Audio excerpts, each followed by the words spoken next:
thankful for the way these stories hold on to the lifetime we won't get back. I know these rivers carry on.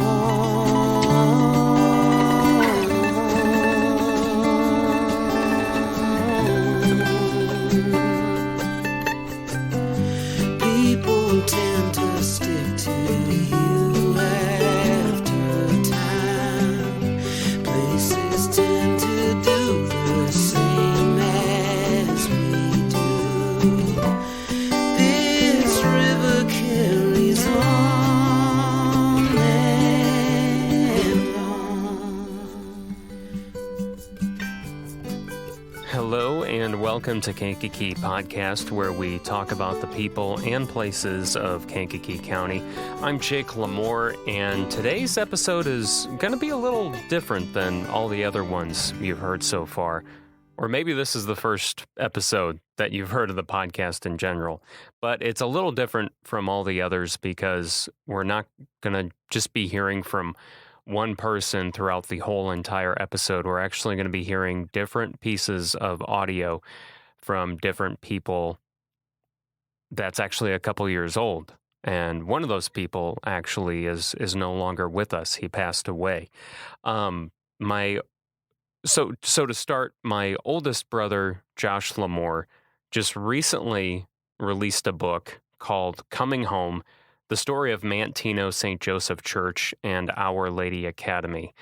And it's a really great book. And I don't just say that because he's my oldest brother. I think he did a beautiful job talking about the history within the St. Joseph Parish, but also just kind of surrounding it.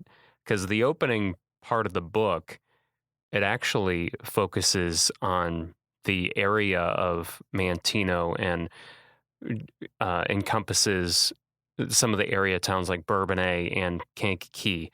And it just really captures not only the building of the St. Joseph Parish in Manteno, Illinois, but just kind of the communities and the people surrounding it. And it regardless of what your religion is, if you're Catholic, if you're another form of Christianity, Muslim, Judaism, whatever it is, I think you'll find this episode fascinating just because, or the book fascinating, I should say, just because it doesn't necessarily focus on the religion so much within the St. Joseph Parish. It doesn't really focus on the Catholicism part of it. It focuses more on just the actual history surrounding it. So it's really a book for anyone that just enjoys local history.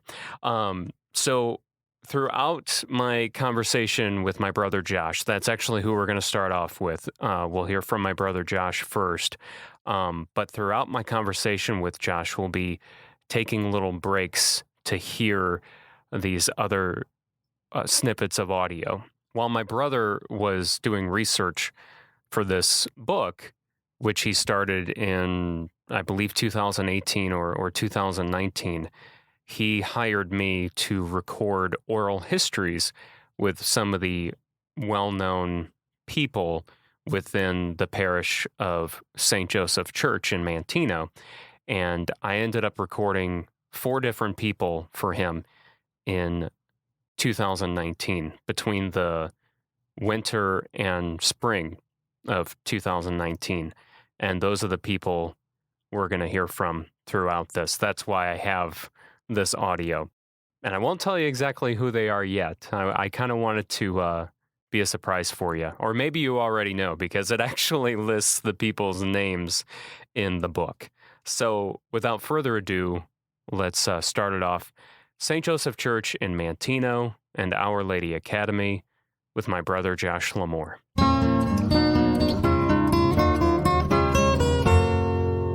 What have you accomplished since leaving Kankakee County? What have I accomplished? I mean, you talk about your background, and that'll kind of lead us up to the book about Saint Joseph and Manteno? I really believe that in a single human's lifetime, we have the opportunity to live many different lives. Not that we die and become someone else or anything like that in a lifetime. I guess what I'm talking about is, we can be a lot of different people in a lifetime, and we can do a lot of different things that make us almost a completely different person than the person we were before. In my music days, I didn't really understand that concept yet or anything, but I had more lives to live. And eventually I went on to school in Brooklyn, New York. I was in San Diego just before that. I had lived there for about 6 months total. And then just completely changed directions, went to the East Coast. And I studied at Long Island University in Brooklyn. Didn't have a dime to my name, so worked really hard to get every scholarship I could.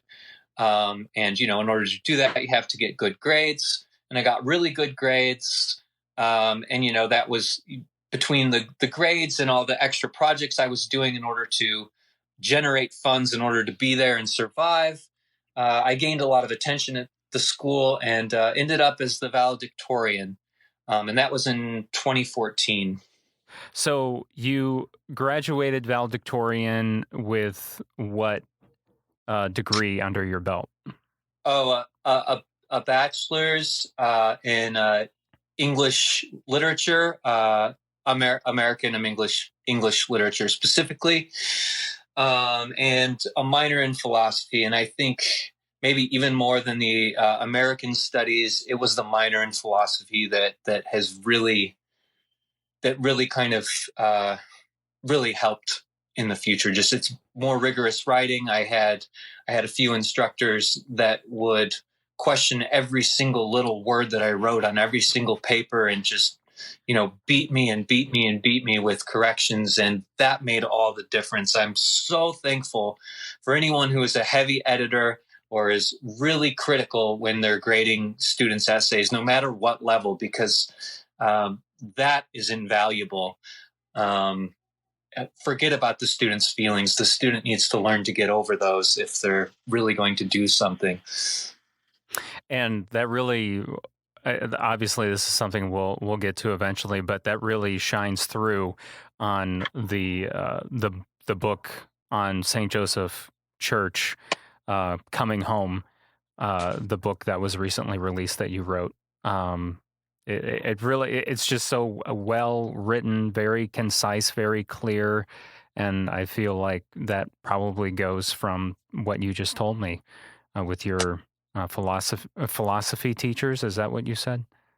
Yeah, it was mostly the philosophy professors I had. There was one in particular that, he was so great at you teach. Yeah, I mean, philosophy is some of the most complicated writing and thought that there is. And, it's kind of like there's no better way to learn how to write well than from a philosopher. And so I was lucky enough to have someone take me under their wing. And I studied with him, even if I didn't actually have a course, every single semester. And I still meet with him once every 2 weeks. We don't really hash out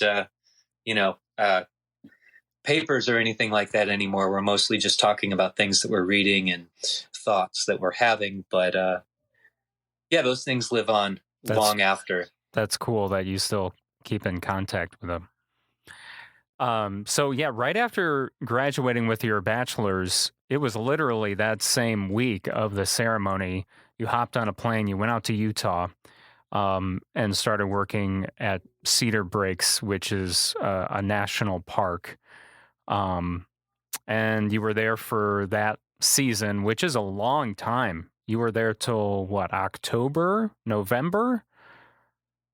Until about the middle of October. So it was towards the end of May until the middle of October. Okay. It was one of those situations where it all happened so fast that I put everything I owned on the curb for people to pick up and do whatever they wanted. and then was off to Utah with just a bag. And that was all of my possessions when I left New York in 2014. And we're going to get into more of Utah in a little bit. I just kind of wanted to briefly just go through your timeline to leading up to the St. Joe's book. Sure. So then, after that first season, it wasn't long after that you went back to school. You got your master's, and that was in library science, correct? Yeah, library information science. I went to the Pratt Institute, and the reason I decided on library school was actually a result of my experiences in the Park Service. It wasn't, it was at the end of that first season that I wrote a proposal to write this book. I saw that they didn't have one and thought there'd be a great opportunity to do so. In doing that, I started visiting the National Parks archives close by and some other archives and realized, wait a second, this would be a really cool way to spend my life, living and working with all this really, interesting stuff. And so that's why I went to library school. I went to Pratt because it's the longest running library school in the United States. Oh, wow. The only one that was older was the one at Columbia University down the street, but they disbanded their program in the 70s. So the Pratt Institute has the longest standing library program in the U.S. And it wasn't long after you got your master's completed that I think the St. Joseph book kind of came up. And how did that start? How did coming home? Was that something that our mom came to you about, or was that your idea? I can't remember how it got started. I feel like it was your idea, but I could be wrong. The Cedar Breaks book came out. I think that was just like a year before I graduated. That book came out, and I was giving a lot of talks and traveling a lot as a result of that. And then it started getting passed around Manteno and Kankakee County. And a lot of people at St. Joseph's were like, oh, we need a book like this. We need a history book similar to this. And so I kept that in, the back of my hat and thought, well, maybe if I decide that I want to pursue a writing career, maybe I'll write a proposal to them. And I did write a proposal to them right after I graduated. And not too much later, and it was accepted, and then we started drawing up plans to put the book together. We'll get back to my conversation with my brother Josh LaMore in just a minute. Right now, I want to play the first clip of the first oral history that I helped my brother record in order to do the proper research for the Coming Home book, the story of Manteno, St. Joseph Church, and Our Lady Academy. And in the winter of 2019, the very first oral history I sat down and recorded was with Deacon Dick Balgaman, Richard Dick Balgaman. You may remember him if you were a frequent, a parishioner of St. Joseph Church in Manteno. And maybe if you weren't even a parishioner of St. Joseph, you might have known Dick just because of his involvement with the local public access channel in Manteno. Village View TV 10 became TV 4. And in fact, Richard was one of my first mentors when it came to broadcasting. At the age of 10, I was an altar boy at St. Joseph Church in Manteno, and that's when Deacon Dick was a deacon. So being an altar boy, you obviously are working with the deacon and the priest, and so I would just have conversations with Dick about how much I loved old classic Hollywood movies, and I think that kind of piqued his interest in me since I was only 10 at the time, and he was just amazed that I knew about all of these movies and movie stars of his generation when he was a kid. So I told him that, I wanted to become a cameraman. I wanted to make movies and things like that. So that's when he was like, why don't you come volunteer at TV 10 or TV 4. And he, took me under his wing and taught me everything he knew. And I was very grateful that he saw the potential in me, and I'll never ever forget that. Unfortunately, Dick passed away earlier this year, February 3rd of 2021. But he lived a long, prosperous life. He died at the age of 91, and I'm forever grateful to him and his whole family, and to his wife Juanita, who is always just so wonderful. But that's a whole nother story. But to get to this clip, I'm going to play for you. Talking to Deacon Dick was when he first came to Manteno in the 1950s, coming from Berwyn, Illinois. I'm originally from Berwyn, Illinois. I came to Manteno in 1951. I went to school at the Cook County Hospital in X-ray. I was an X-ray technician, and I got this opening at Manteno State Hospital, which was only going to be temporary because there were going to be an opening at Chicago State Hospital, which I would work at Manteno for maybe 6 months until the opening in Chicago. But I stayed here. I met my wife, and I never left. So is Juanita from? She's from Alton, Illinois. Oh. She was an activity therapist at the hospital. I'm trying to remember, where is Alton from St. here? Louis, directly across from St. Louis, Missouri. Okay, I was going to say, I knew that wasn't anywhere close. So No, I was it's like, down south. Down south, yeah. Wow. So it's amazing that that's how both of you met. That's how we met. Working at the hospital here in town. Yeah. That's so cool. I thought your family was originally from somewhere up north near Chicago. Right. Yes. So you were born and raised Catholic? Oh, yes, I was. Right. Obviously. Right. So yes, you probably attended Mass at St. Joe when you started working. Yes, I here? did. When I started working, I came to church here every Sunday at St. Joseph, and I'm trying to think who the priest was, and I can't think. It wasn't Father Pullian. It was before Father Pullian, and I can't think of his name. Maybe you know it. I know your dad would know. Well, when was LaRoe? Maybe that's who it was, LaRoe. Father LaRoe. I think that was Father LaRoe. Because he's a name I hear all the time. Father Storm is the one that married Juanita and I. He was his assistant.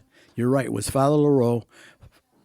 Right. And Father Storm was a young priest who was assistant there. Okay. And he's the one that married us.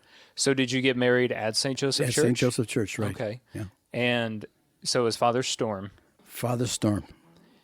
What year was that?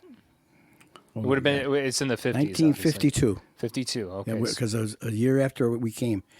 It was 1952. So what was the church, if you remember going back to that first time starting to attend Mass in the early 50s? What was St. Joseph like? What do you remember about it? St. Joseph Manteno was sort of a Canadian-French population here, and it reflected a Canadian-French church. The windows, the statues, the interior kind of reminded me of what's something you might see in Canada in a Catholic church. As I was telling you, we had the altar railings, which they don't have anymore. That front part wasn't on the front of that either. It was just a church. The bells always rang. The bells rang on. I'm trying to. What do they call that? Angelus.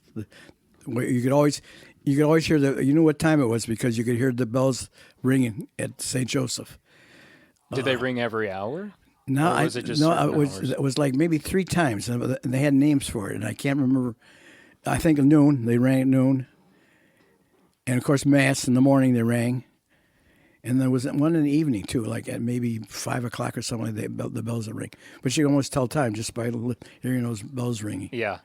Compared to, you were kind of referencing that it was when you walked in the church for the first time, that it was very much like a French-Canadian yes, well, they actually had a Mass Canadian in French when I was first there. And I can't remember, it was the early Mass, but who the priest was, I can't remember. It might have been Father Pullian, because I think he was French. Okay. He was a French background. It sounds French. Yeah, I think it was him. That he had a Mass in French. All the old-timers are gone, of course, now they're dead, but this town was a predominantly French-Canadian, and they did have a French-Canadian Mass on Sunday morning, I think it was. on top of, and the regular Mass was still in Latin. Yes, the At the regular time, Mass of was still course. in Latin until Vatican II, I guess, when they changed it in English. I'm kind of surprised that they would do that. Excuse me.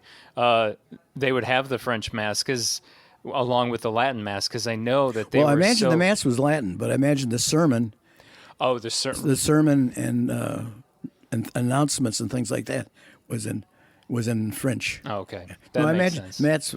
Mass was still in Latin. Oh, okay. I maybe I'm wrong, but I think it was. You're but, probably right. yeah, I think it was still in Latin. I was just asking because I know how Yeah, strict. it sounds like that they were just staying in French. I Yeah. think it was in Latin.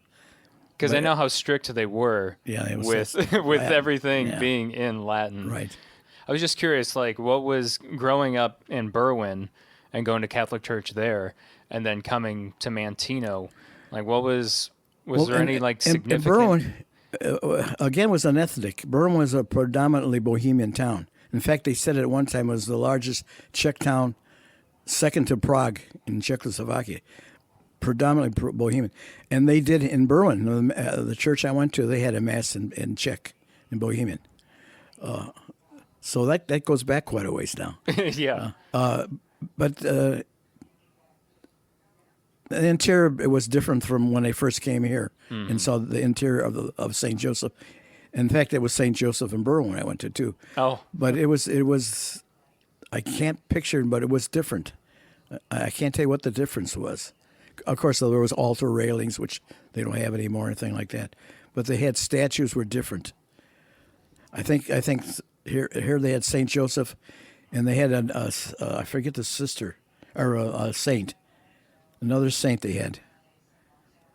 It had something to do, I think, with the nuns, and I can't think of that saint statue. That was maybe it's not here any longer. Here in Manteno. Yeah, Manteno. Where those statues are, I don't know. When Father Park changed remodeled the church, he got rid of those old statues. There was about 3 or 4 of them of saints, but I can't remember the name of those saints.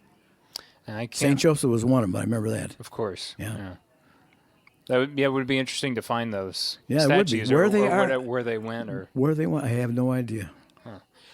let's talk about the a little more about the reconstruction of the church. Do you kind of remember what was going on in the parish at the time of doing away with the old and bringing in the new? Of course, there was a lot of the old timers didn't like when Father Park renewed the church.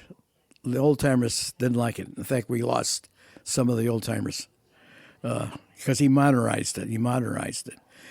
I won't mention any names, but it did cause some trouble there in the church at that time. How did you feel? So, about well, it? I wasn't that old, so I didn't like it. I liked the old church, but it didn't bother me. It didn't take me away from it. Because this is in the 1980s? Yeah, I think it was in the 80s, yeah. Could be the 80s. See, my timing is terrible. Could be in the 80s. So, do you remember there being, obviously you're talking about the people that have been there for many years, the old people. the elderly, Right. They were not happy with Particularly this. ones that were French Canadians, families, they didn't like it. And they, A lot more the farmers were French Canadian farmers out here. Mm-hmm. Yeah.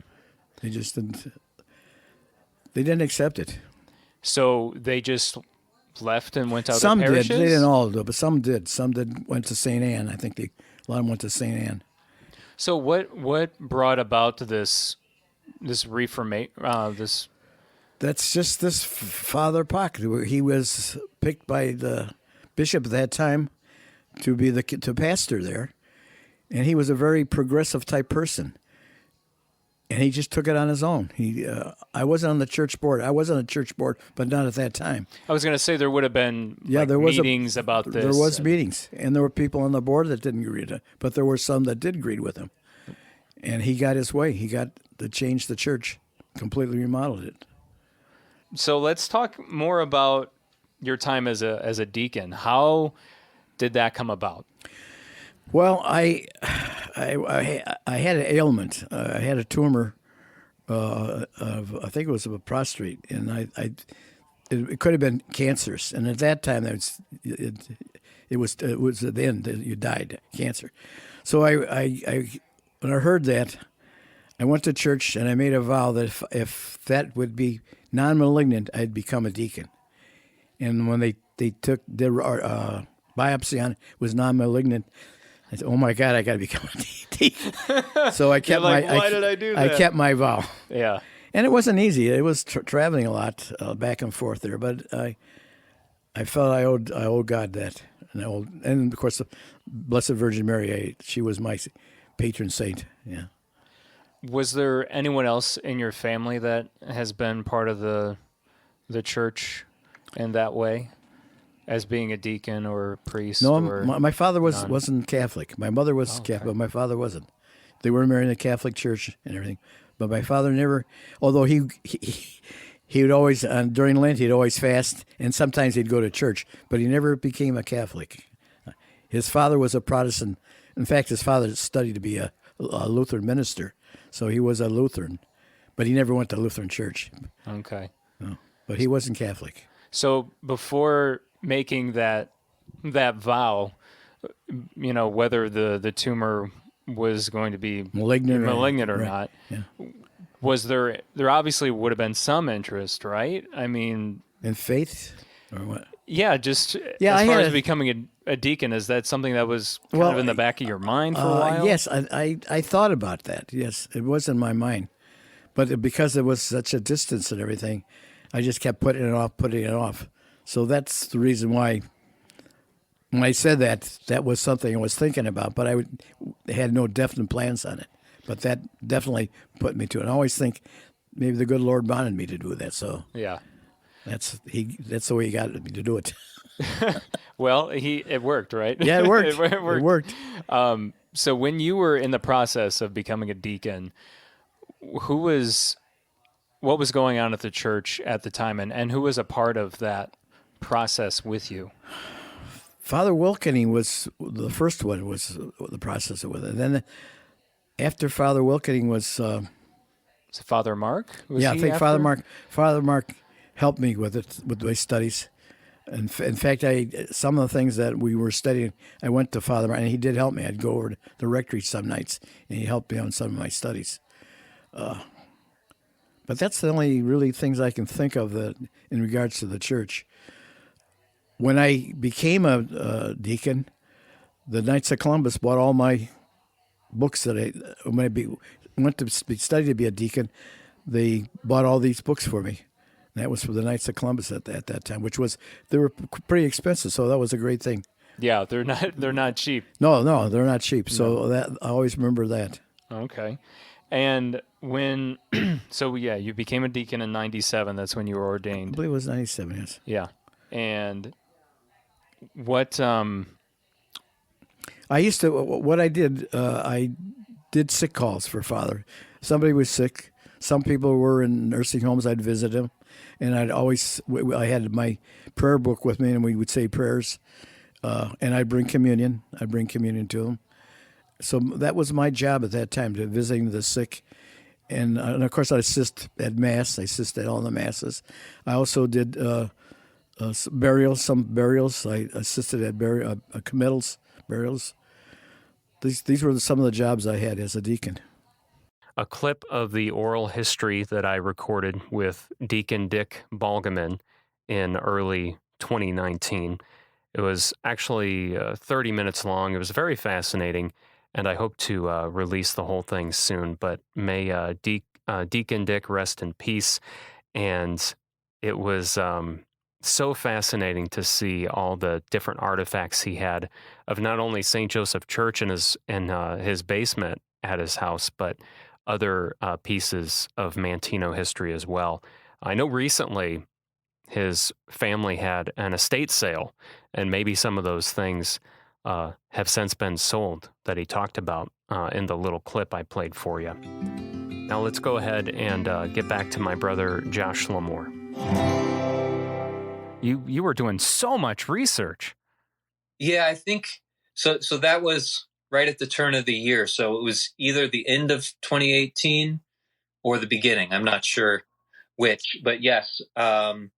I happened to be in Illinois for the holidays. And so as soon as the go-ahead was stated, I started combing every archive I could. I started looking at all the catalog repositories I could online just to see where it was that I might want to do some more research.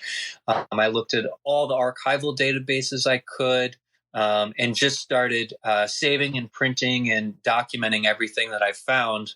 And just from kind of itemizing all the things I found, I could start to kind of weave together the narrative.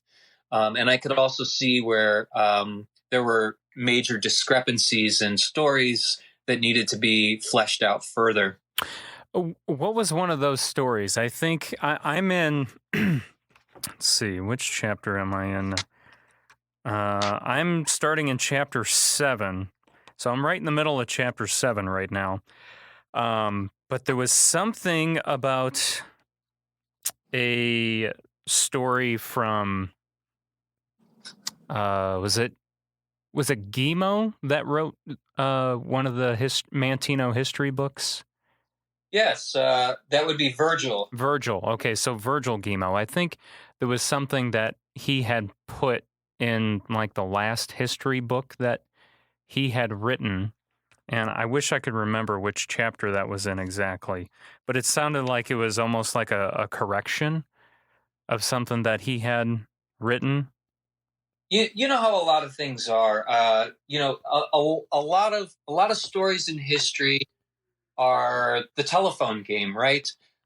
So someone says to someone else, a long time ago, did you know that a priest named Father Hennepin came through these woods and right through Manteno and happened to be in the area that's now Manteno on Christmas Day, and that was the first mass ever said here. And Okay, it was in the 17th century. That's what it was. So it turned out that it wasn't on Christmas, right? It was. So I did research. I found Father Hennepin's translations of his journals because he would have spoken French. He was a French Jesuit, or maybe Belgian, but French speaking anyway. And he was, one of the first Europeans to travel through this area. And he wrote a detailed account that had these beautiful illustrations in it. It's published, I think, in the middle to end of the 17th century, so the 1600s. And he did talk about following the Kankakee River all the way to the Des Plaines River. So he would have been nearby, and it would have been winter, but it would not have been Manteno itself. And I think the discrepancy was there was no account of there being any sort of mass said that day. And it was hard to pinpoint exactly which day he was in the area. So it was just kind of a little correction as far as, there's kind of this romanticized idea that this big, beautiful thing happened here specifically and precisely. And I just kind of wanted to try to clean up some of that. Yeah. And it's good to do that because you sometimes wonder if some things sound too good to be true. And you're so good at research, and that's something it sounds like going to school for library science. Is that where you kind of picked up a lot on how to properly research, right? It definitely helped a lot. All of my trials and tribulations doing research for the Cedar Breaks book. And then I was hired to do research to prepare for a museum in southern Utah on the human history there. And those two things, because, it's not just finding stuff. It's pretty easy to find stuff and get copies of stuff. The problem becomes having all this stuff, but not even knowing what you have any longer and not having it organized in any sort of way. So you just got this huge, messy file cabinet or a room full of piles of all kinds of stuff, and you don't even know what you have any longer.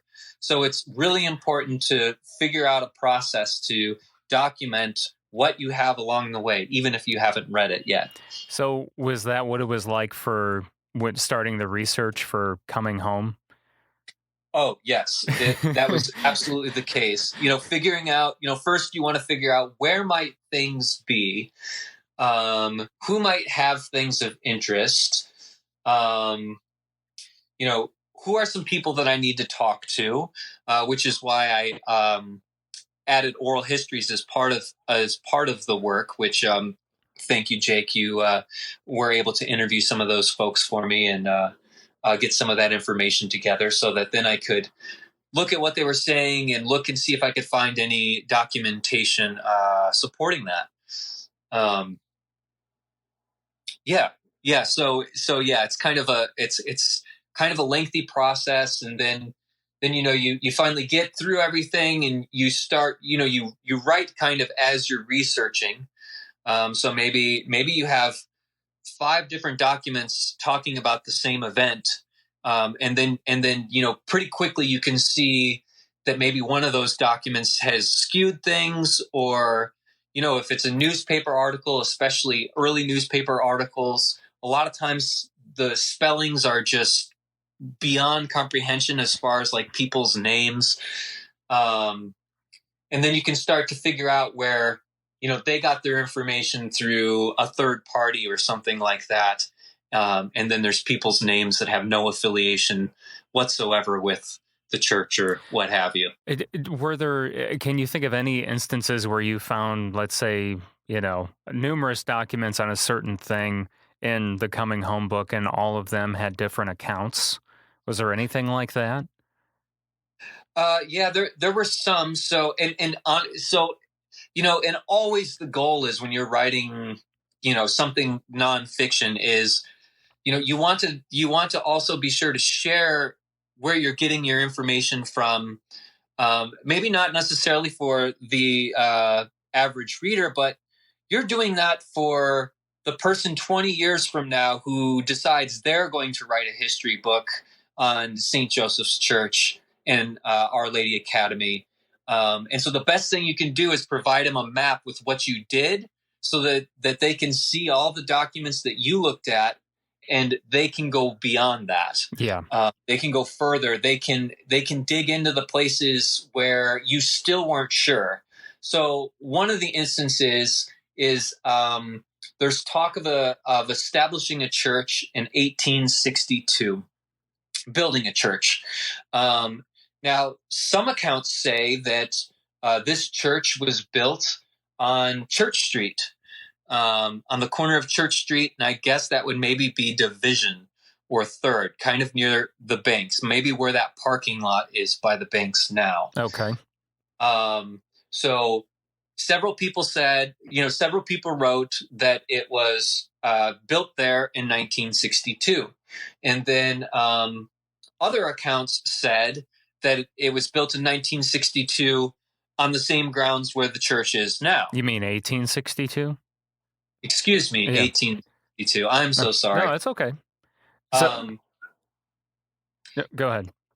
So you kind of scratch your head and think, okay, well, what can I find that can really more concretely point this out? And so then that's when you want to start, if you can, looking for anything that is very factual. So, land deeds or, old deed maps, or like, for instance, there's these old maps of Manteno that show who had what or what was where, developed by Illinois Central Railroad, or whatever the railroad was called at that time. It was Illinois Central. It was, okay. At least that's what I remember reading in the book. They had a map that showed that little chapel on the very corner of Walnut and Baker Street. There were also accounts that had that same chapel built in different years or in different corners, or for different congregations. There were accounts of it being built by a number of different priests. So there's just a lot of things to flesh out. What I ended up doing was through some of the Joliet Catholic Diocese and the Chicago Catholic Diocese have archives, and I was able to get copies of all of the deeds of purchases, sales, trades, and what have you for all the various pieces of land. And there was a lot there to support that the chapel would have been in that corner on Walnut and Baker. There were a few railroad maps that also put it there. And I felt that those were a lot more concrete than someone writing their recollections of how things were, or their recollections of their grandparents' recollections kind of deal down the line. So eventually I settled on it being at Walnut and Baker in 1862.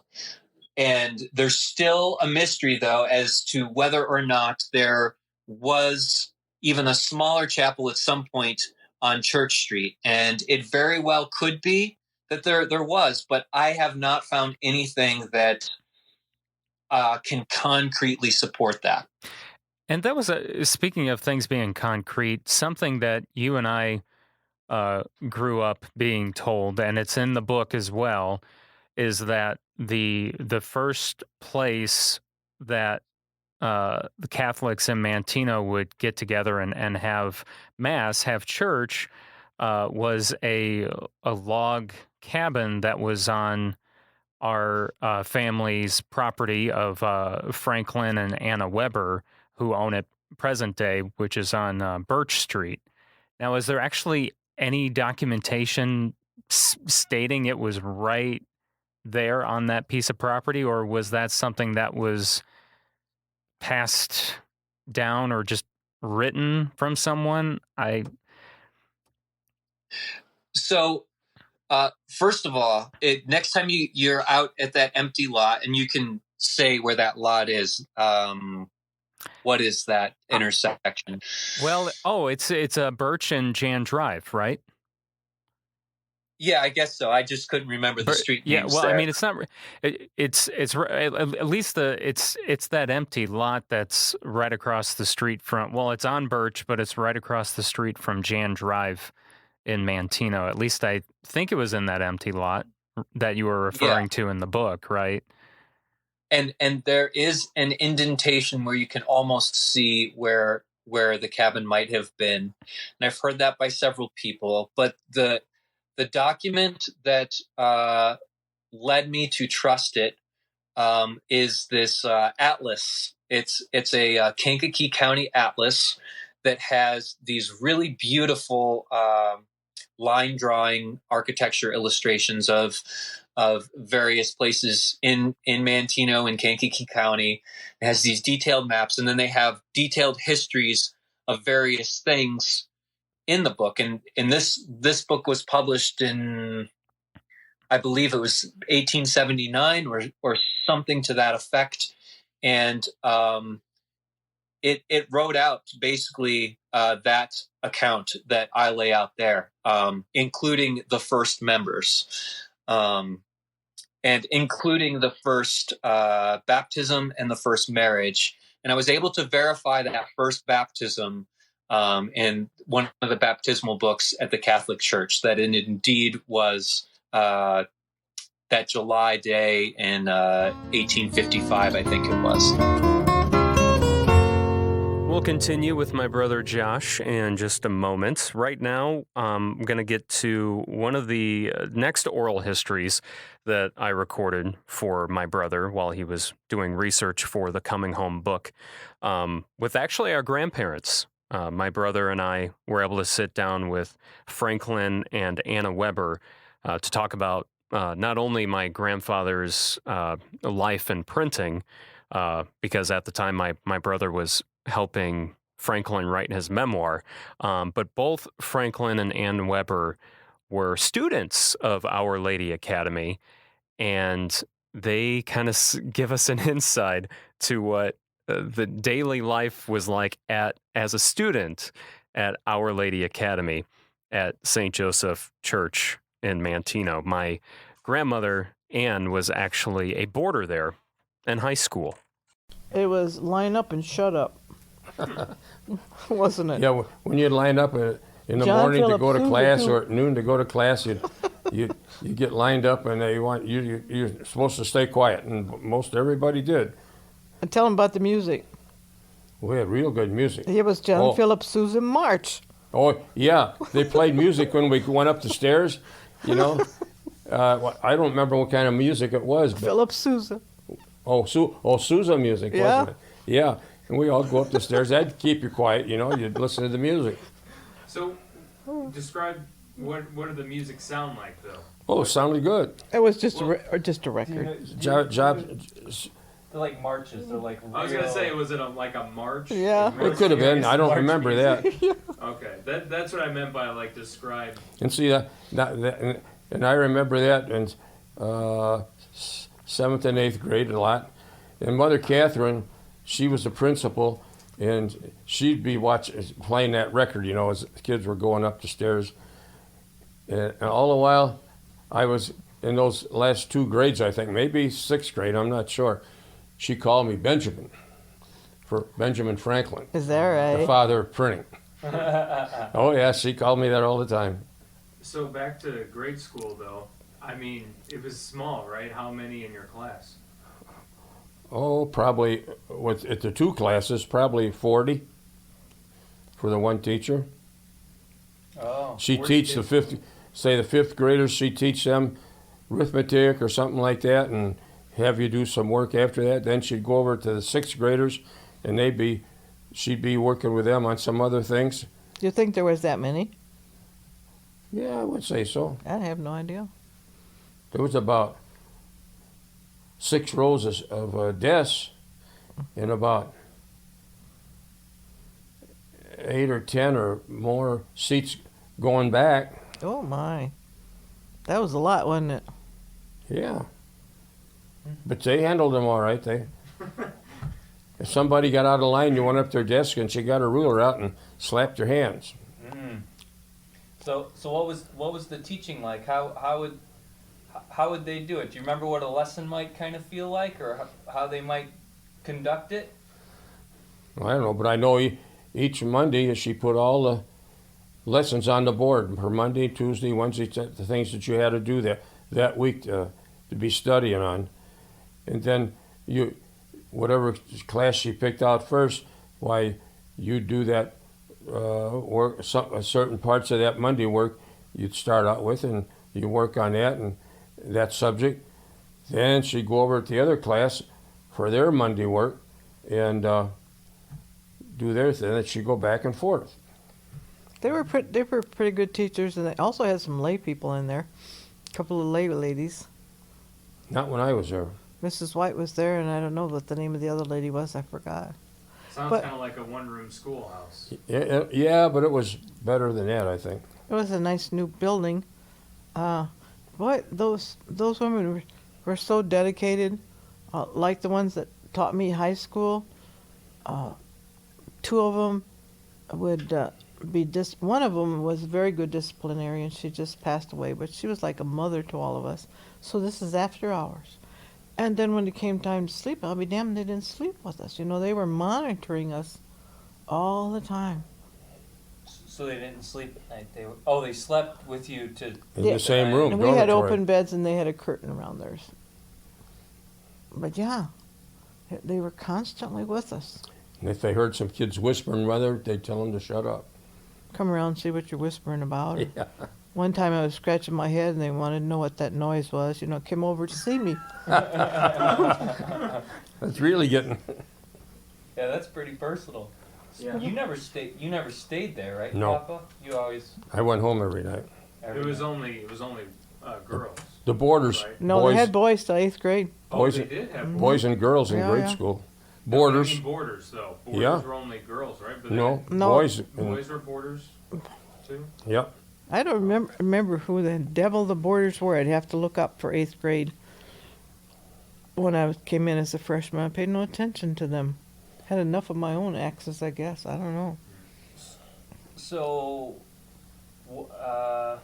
how did religion play into the mix? With That was one of our classes. it was one of your classes. I mean, did you have to Were there certain times that you prayed or went to chapel as well as school? Well, once in a while there'd be something going on. We go to chapel. Chapel was cute, but you prayed all the time. You prayed in the morning, you prayed at noon, you prayed at night. Yeah, you'd say a prayer when you come to school in the morning. When you got into class, you'd stand up and say a prayer, and probably at noon when you came in, you'd say a prayer. I know nothing special, but it was a prayer. They had some neat prayers. You guys don't remember any prayers? Not really. Oh yeah, well, we can't recite them for you, but I could find some, I guess. Were they in Latin? No. No. No. But they taught you Latin some of the time, especially the boys. If they had to be altar boys, you had to know Latin because everything was in Latin at church. Right. Elmira and one of her friends took Latin in high school one year. Can't imagine. Why the hell a dead language? Anyway, they didn't. I never learned Latin, and I only served Mass once, and I was up there on the side altar, and somebody didn't show up that morning, so then I had to serve with somebody else. There's two of us, and I didn't know Latin. Father sits in the middle there, and you got altar boy on each side, and he says some words. Then you got to say something in Latin, and I didn't know that, so I only was altar boy once because I never took to learning Latin.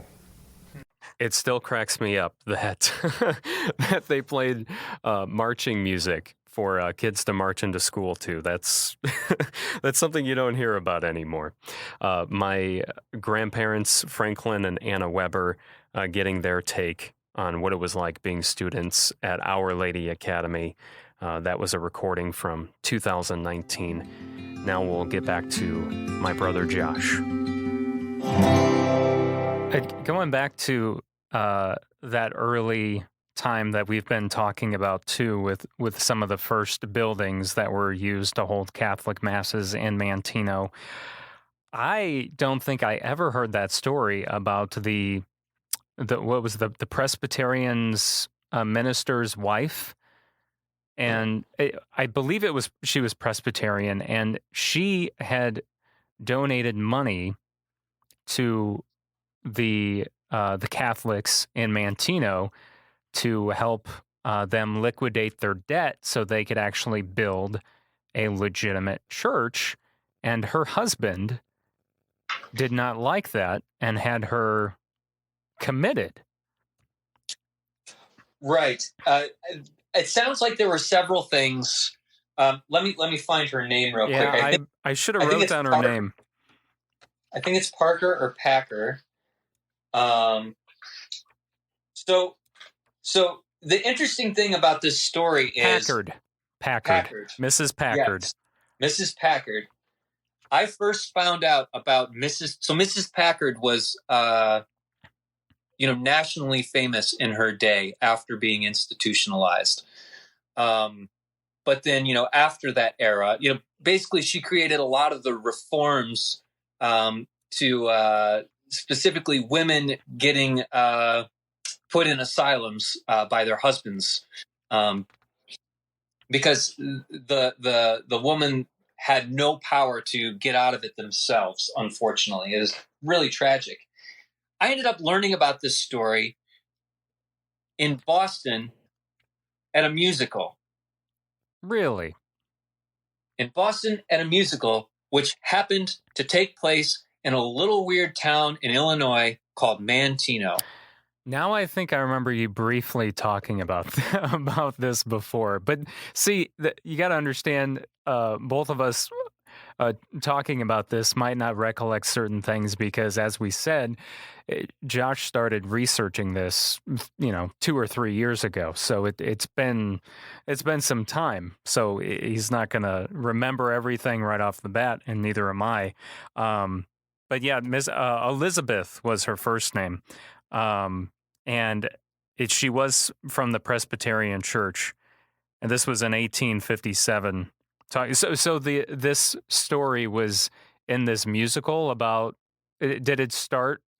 The musical was all about her because that's how famous she was. I mean, so when she finally got out, she was able to advocate for all kinds of reform in mental health institutions. And in the way that women were treated. Yeah. I don't think she was a suffragist herself, but was very much kind of in that wavelength in just a little bit of a different way. President Grant met with her a time or two. So I mean, she was a big deal after all this took place, and so this musical was actually about her. Okay. So if I mention Manteno, if anyone knows anything about it on the East Coast or about the town, they're probably going to know about Elizabeth Packard, who is getting more attention now than she has for a long time. Yeah, that's just mind-blowing. There's just so many, being 7 chapters into this book, and what I love about how this book starts, and I'm sure I'm just guessing the rest of the book is kind of like this, is that I feel like, and I don't have this experience because, like you, I grew up in the parish of St. Joseph in Manteno. So, kind of learning about this stuff is extra cool because of growing up and going to church there. But I feel like someone that was not even remotely close to being Catholic, or someone that didn't even go to St. Joseph or anything like that, will find this book very fascinating, because it actually it kind of pulls in so much information just from the area. And I love that's how it starts out. It gives you give a really good preface of what Manteno was like before it was Manteno. And I think I encourage people that have no interest in Catholicism or religion or just that, like I said, denomination, to give it a read, because there's a lot of historical content in here, like Mrs. Packard, Right. I mean, so much time has gone by since those earliest of days that sometimes we forget, that there were people here before us Europeans. Every once in a while I see slip-ups in brochures where, in the area where, sometimes the Potawatomi aren't even mentioned in it. It happened to be an important place to them, or instead of talking about how the Potawatomi loved this land and really didn't want to go, that they were forced out. Sometimes you'll read, and one of the reasons I included it was I read a very prominent brochure from the area, from the Kankakee County area, that said, when the Potawatomi decided they no longer wanted to live here and left, which just absolutely isn't true. And it was from one of the major park areas within the county. We just have to pay attention to that stuff because we made some big mistakes there. Mm-hmm. Our people did in the past, and it's worth thinking about the fact that Mr. Bourbonnais, I can't remember what his first name is not buried. Francois. He is not buried here. He is buried on a reservation in either Kansas or Oklahoma. Manteno, too, is buried in either Oklahoma or Kansas. All these namesakes, all these people that very much contributed, not Manteno so much, but Bourbonnais, who was Métis, so part French, part Potawatomi, or some other Algonquin-speaking tribe. They left this place that they contributed and made possible for Europeans, not of their own free will. That's really worth thinking about. And that's why it absolutely had to be included. Yeah, and I'm glad you included that, because before, I feel like the mixture of French Canadian and Potawatomi, I don't. It hasn't really been talked about how they were kind of forced out as well. the ones that were of both races. They weren't pure to one or the other, but they were both, and they weren't well received either, from what it seems like, because they were being pushed out at that time of the Treaty of Tippecanoe. I always forget about the Miami as well. I always think of Potawatomi, but there were a Miami tribe here as well, correct?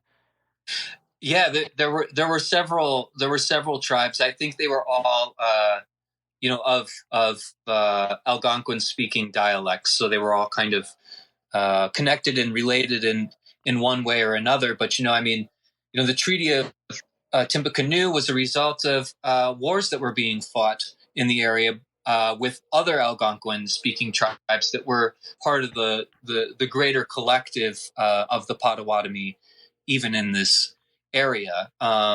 Something I read several times. I'm trying to think of the local author's name. He actually went to the reservations and did some research. I think he may have passed recently. This guy, I think his first name is Vic. Vic Johnson. Is his last name Johnson? Yeah. He wrote a lot of books and did a lot of publishing. Yes.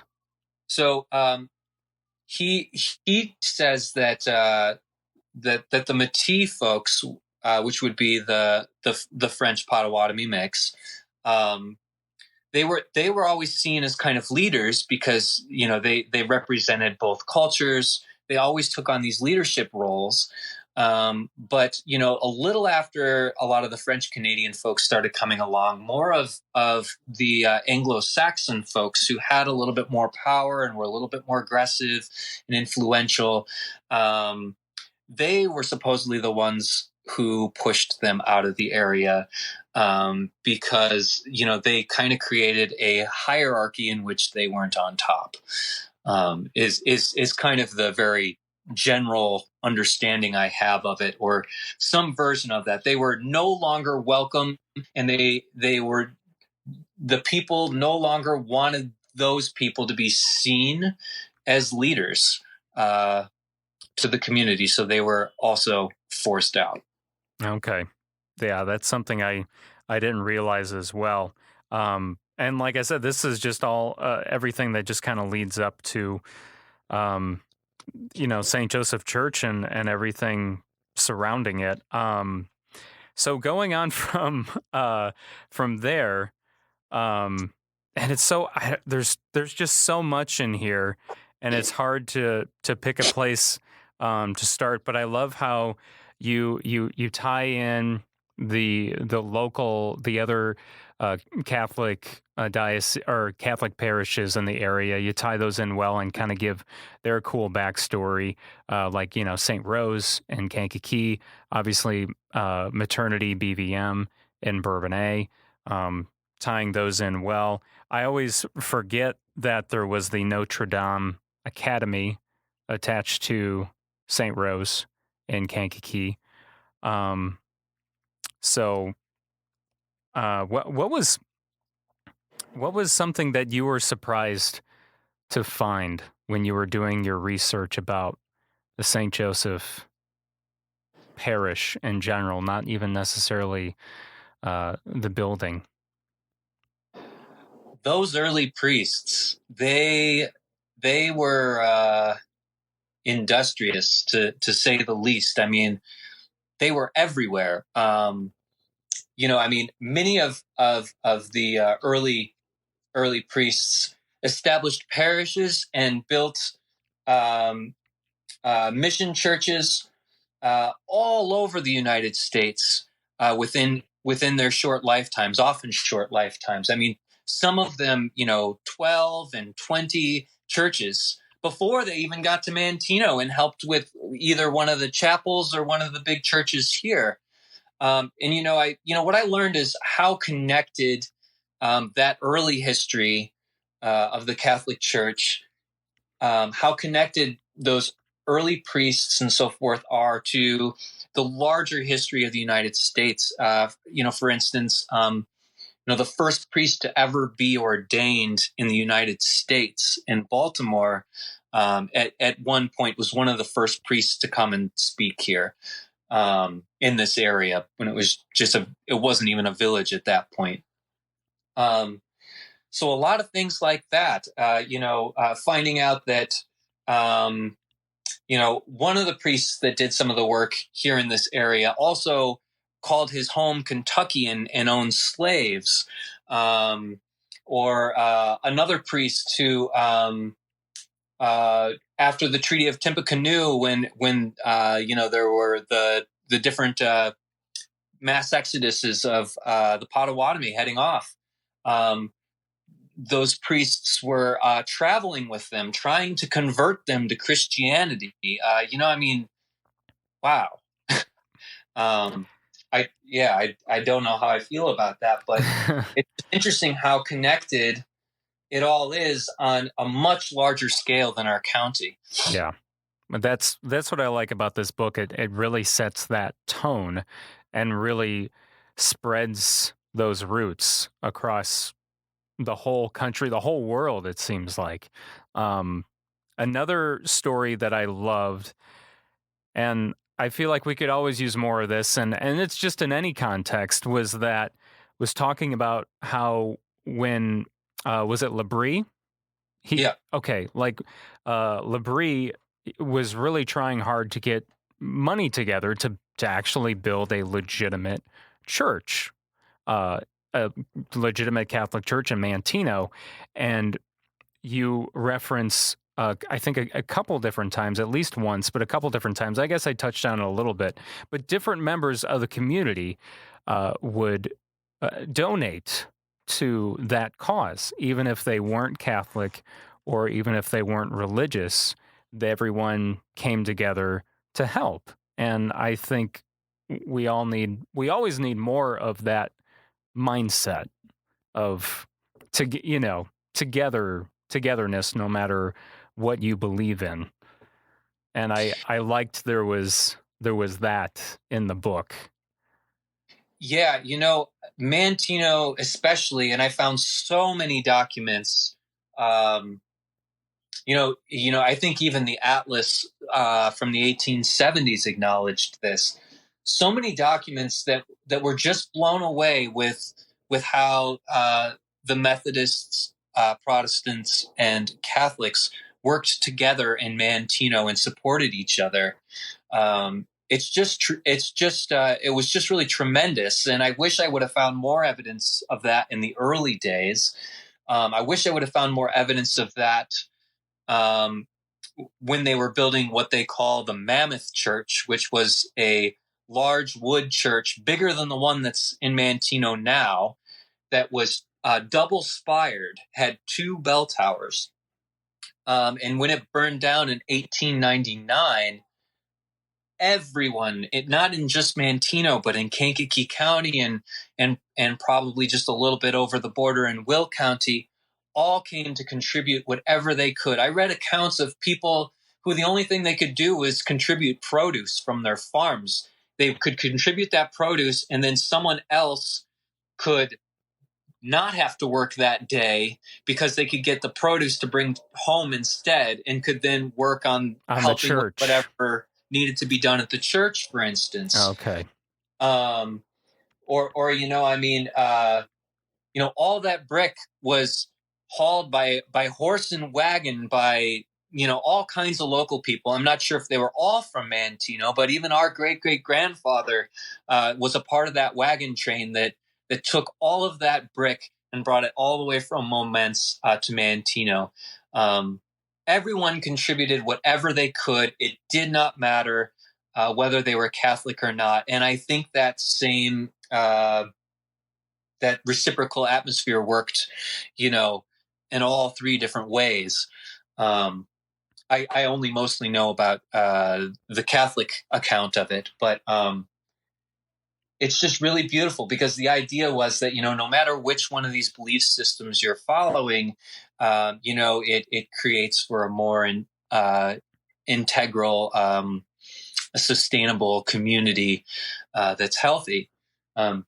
So everyone was on board with that. And instead of not getting along, like is the case so often in that era, they got along really well. Take another break from my brother Josh for a moment and play the third oral history that I have for you, which is yet again about experiences at Our Lady Academy, which was the school that existed at St. Joseph Church in Manteno.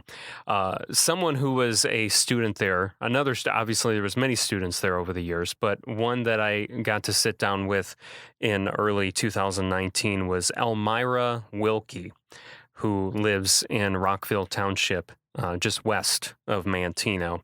And she gave a very interesting and a very descriptive description of what the buildings were like at Our Lady Academy and also what playground life was like. This was the oral history I did with Elmira, I think actually went for about 2 hours long, and it's just full of great stories about her experience being a student there. But obviously this is just a shorter clip for you with Elmira. Can you kind of remember what the school looked like? Just kind of like a description of the different rooms, the outside, the inside, just kind of like an overview. If you kind of remember anything that kind of sticks out in your mind about the description of the school, Yeah. Our Lady Academy. Mm-hmm. Oh yes, it was an imposing school. The first one, of course, was built in that French architectural style with the mansard roof, and it had a long, double-wide sidewalk down to the sidewalk that ran parallel with Main Street and ran parallel with the Illinois Central Railroad. That was the initial building that the Servants of the Holy Heart of Mary erected, and it had the chapel. And it had the dormitories for the boys. It had something called a refectory. How about that old-fashioned name? You sat down at the long tables and ate your meals and behaved yourself. And if you didn't, the nuns were there to remind you about how to eat and conduct yourself. They were an amazing group of women. The chapel was very beautiful. It was not Gothic, which is interesting because the French love the Gothic style of altars. And if you are familiar with some of the remaining churches, like in St. Anne, the church is French Gothic and so forth. Okay. Why do you think it didn't have that Gothic look? Well, I'm not so sure why the chapel didn't. I'm not sure about that. It might have been simply the space available in that for the chapel itself. It was quite small, very narrow, very small. Okay. However, of course, the church itself did, and it created quite a controversy later on when there was the change, the modernization of the church.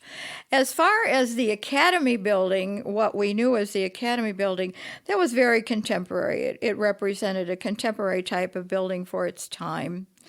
And it had the dormitories that were the girls' side of things. The playground had a boys' playground, a girls' playground, and never the twain shall meet.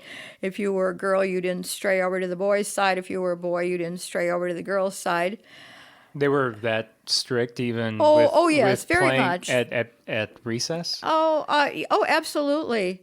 Yes, we girls were able to play our games, hopscotch and jump rope, and walk round and round and round in the circular sidewalk area where the statue of the Sacred Heart was in the center part, and gorgeous landscaping. And the boys had just a rough gravel playground, and they had monkey bars, and they had an ocean wave, and it was one wild ride. Nothing today would come anywhere close to what the ocean wave was. You could get killed on it. You could break an arm. The boys loved to get on it and get the darn thing going as fast as they could, jump on, stand up, bang it up against the central post, and just they were wild Indians. What exactly was an ocean wave? An ocean wave was a central pillar, very large, heavy-duty iron post in the middle, and then a kind of circular platform of wooden benches, and then iron rods holding this teepee-like, this pyramidal-shaped metal bars coming down to the seats around at the bottom. And it was heavy-duty. You'd have to be a pretty strong kid, so there'd usually be 2 or 3 kids that would get going and just get themselves going as fast as they could like wild ponies and get that thing ripping along. And then they'd climb on, and you'd hear it go bang, bang, bang as it banged up against the side of that central pole. Mm-hmm. Ah, yes, I can see it now. We girls were very much afraid of it. And so forth and so on. But anyway, the building, the modern building, was absolutely accommodating for all the needs that the school had in its educational opportunity for young people and boarders. It contained everything they needed, and had a bookstore. It had the various levels. In the days of no pollution and nobody jumping out of windows, if you were a boarder, the windows were opened so that you'd get wonderful ventilation. I was always amazed at that there were no screens on the windows up at the top of that building, and the windows were quite large. One of the characteristics that Manteno enjoyed from the presence of the church, besides the opportunity for day students and boarder students, was the fact that the Angelus was rung. The bell announcing 6 o'clock in the morning, noon, and 6 o'clock in the evening. It was kind of like Manteno's clock for those 3 divisions of the day. And that's still, of course, kind of a European trait.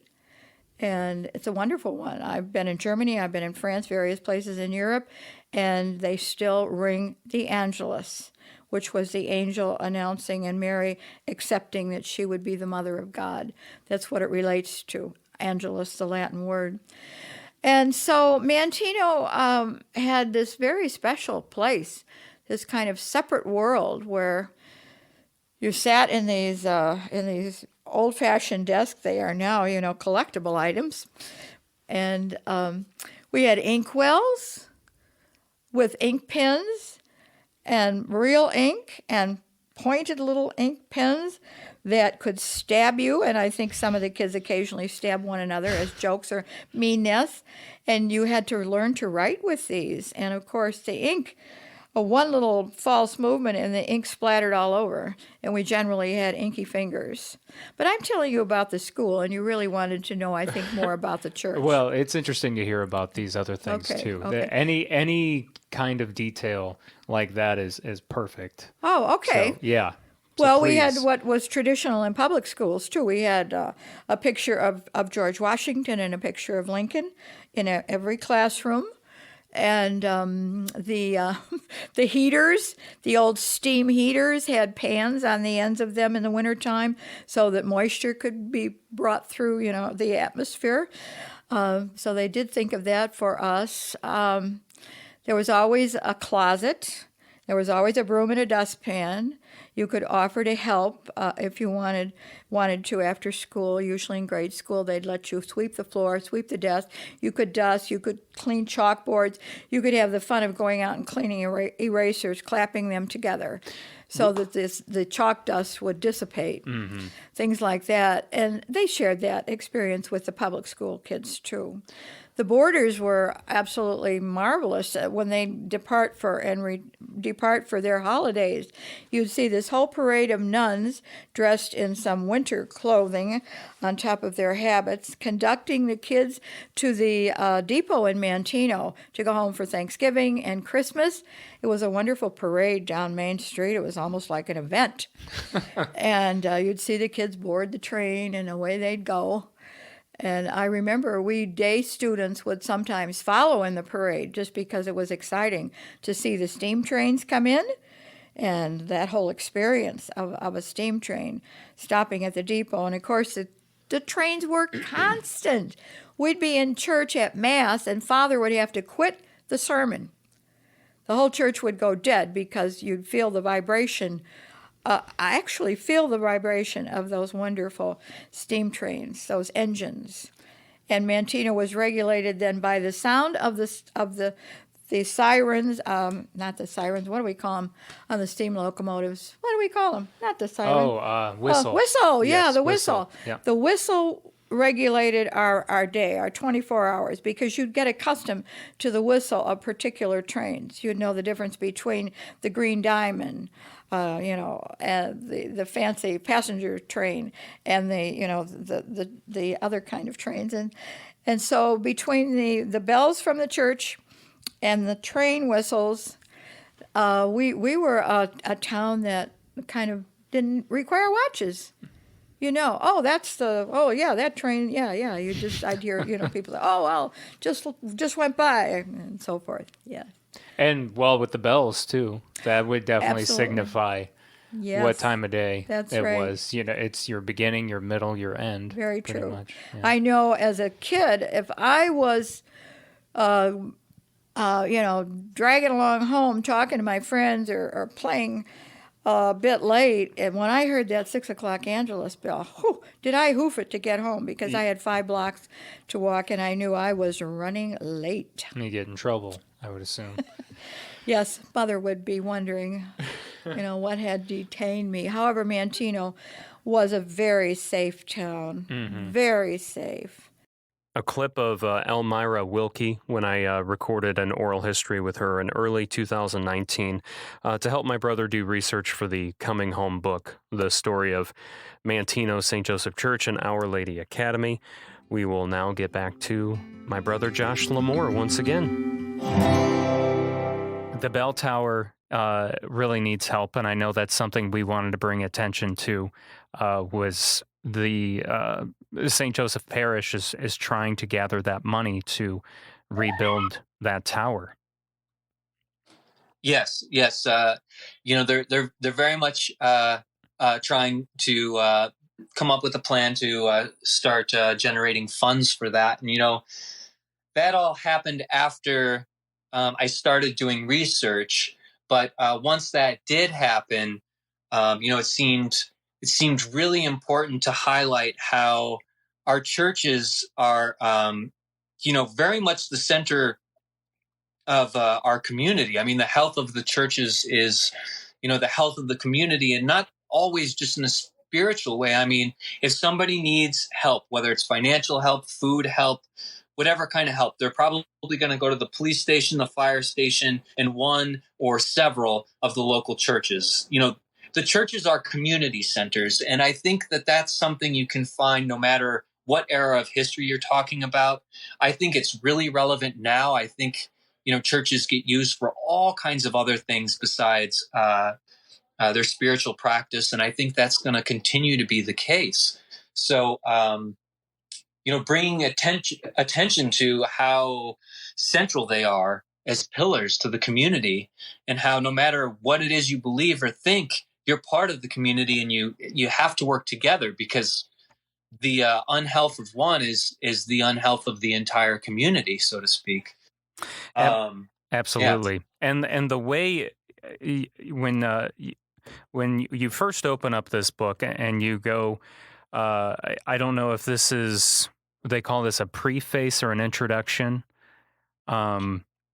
Yes. But you put it so beautifully.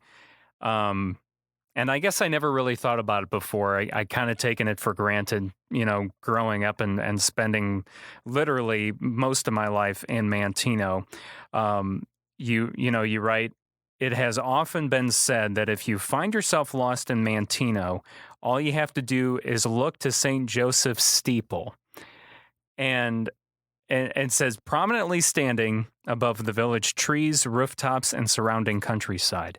And that just spoke volumes with me. And so did something my coworker said the other day. He's like, the town doesn't look the same without that steeple up. He says it looks so strange, because you can see that from very far away.